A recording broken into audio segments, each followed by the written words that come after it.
Magandang hapon, 1:43 ng hapon ngayon at eto, pupunta kami sa doktor. Follow up check. Magpa-follow up check up po tayo at ngayon po ay Monday.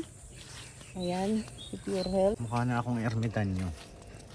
Haba na ng bungot. Dapat kasi tinanong mo kay Santino kung pwede ka magpagupit.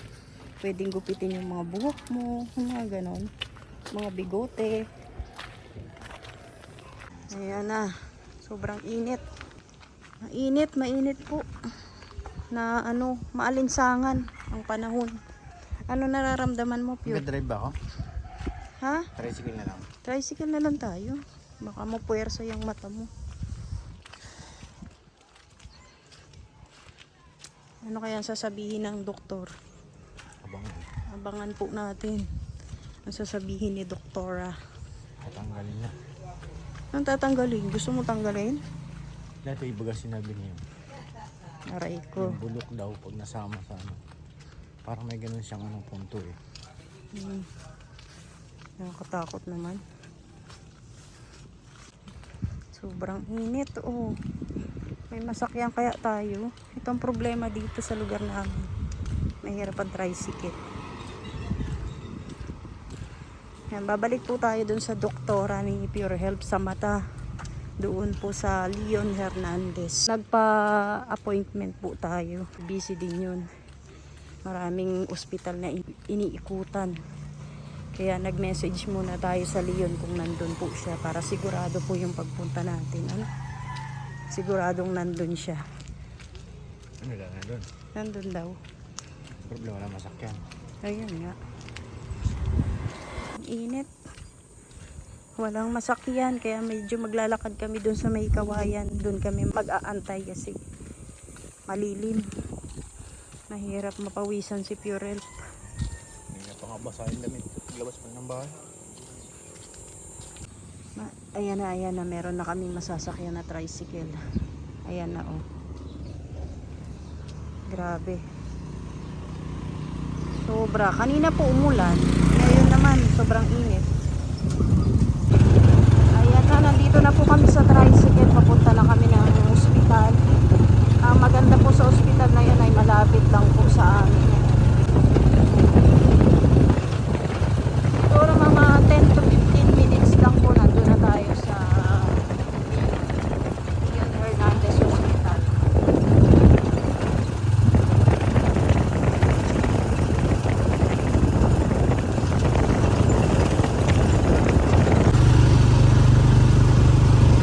Ayan na, malapit na po tayo. Paglampas po natin dito sa simbahan na to.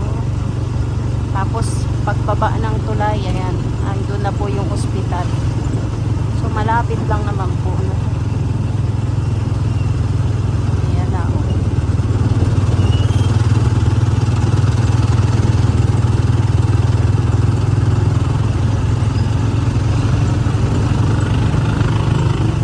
Tagal din ito bago naayos tong tulay na to.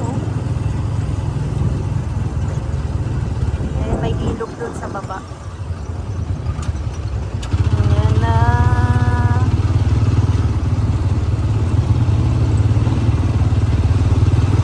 Yan lang po pagkalampas po ng gasoline station ng petrol. Ayan na yung building. Ayan yung dilaw. Diyan po tayo pupunta sa Leon Hernandez. Oops, ayan na. Ayan na po. So yun guys, nakakalungkot. Nalulungkot ako na sana nga magbago pa no. Kasi talagang kung sa malabo na. Himalaan na lang. Pero hindi naman tayo nakawala ng pag-asa. Hanggat nabubuhay may himalang darating. Malay natin, paggising ko ng umaga ay nakakaaninag na. Hindi, himala nga yun. Ay, Diyos ko po. Mukhang hindi tayo makapag-drive nito ulit ah. Kaya nga, habol. Habol. Kaya ito. Uy. Mataas pa to eh.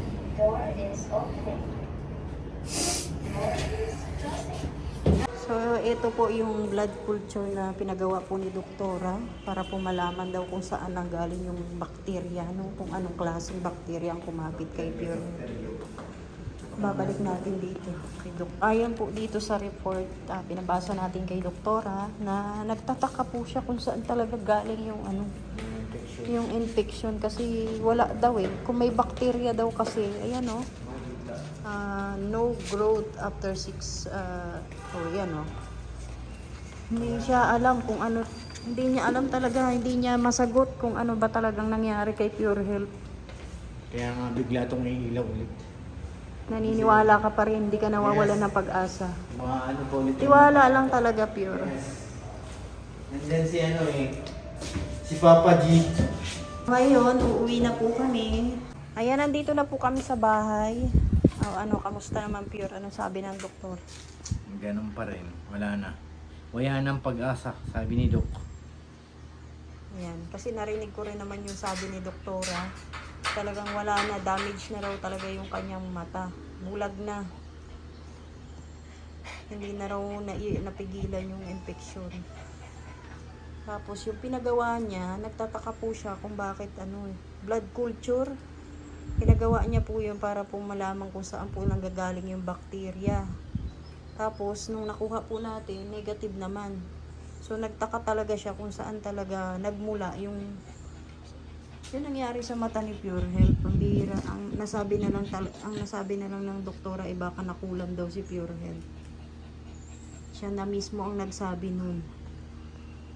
Tapos may mga posibilidad na pwedeng ganito yung mangyayari, na kung depende po kay Pure Health, no, kung tatanggalin yung mata niya tapos papalitan ng parang eyeball. Ayun po yung sabi niya. So tinanong po natin kung magkano yung gagastusin dun. May i-confine siya bago operahan, i-confine, tapos opera, tapos 3 days ka dun sa hospital ulit, di ba, magpapahinga. So medyo mahal-mahal din po ang gagastusin kung sakali po, no. Pero sabi, depende rin po kay Pure Health kung papatanggal niya yung mata niya o hindi. Kasi sabi nga niya, pwedeng mahawa yung kabila. O ano, Pure? Anong masasabi mo? May pag-asa ba? Pag-asa, hanggat nabubuhay may pag-asa. Hindi naman siya nawawalan ng pag-asa na makakakita pa siya. May himala pa naman daw, may himala pa. Umaasa pa siya na magkakaroon ng himala.